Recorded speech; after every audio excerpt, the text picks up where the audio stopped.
High, আজকে আমি একটা গল্প নিয়ে এসেছি। সেটা হচ্ছে একটা মূর্তিকার গল্প। তো একটা মূর্তিকার দুটো পাথর নিয়ে এসেছিল। তো দুটো পাথর মধ্যে একটা পাথরকে ও হাতুড়ি দিয়ে মারছিল একটা মূর্তি বানানোর জন্য, একটা ঠাকুরের মূর্তি। তো হঠাৎই পাথরটা কেঁদে উঠল, বলল কি আমার খুব লাগছে, আমাকে মেরো না। তো মূর্তিকার বলল ঠিক আছে, তারে মারবো না। তার একটা পাথর ছিল, সেই পাথরটাকে সে মারতে লাগলো। তখন ও জিজ্ঞেস করলো তোমার কি লাগছে? তখন পাথরটা বলছে না না আমার লাগছে না। তারপরে সে সুন্দর একটা মূর্তি, একটা ঠাকুরের মূর্তি পরিণত হলো।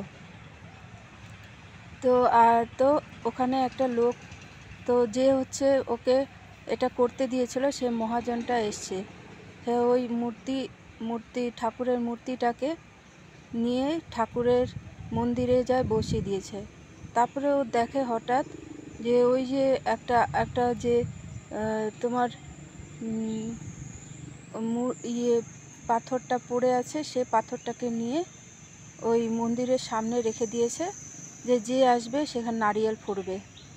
তো নারিয়েল, তো তো এটা যে যদি তুমি পেন নাও আগে থেকে, তাহলে তুমি একটা সুন্দর একটা সৃষ্টি করবে। কিন্তু যদি পেন না নাও, তাহলে ওই পাথরের মতন না সব আসে নারিয়েল পড়বে আর তোমার কষ্ট হবে। তো নিজে থেকে পেন নেওয়ার চেষ্টা করতে হবে। এটাই।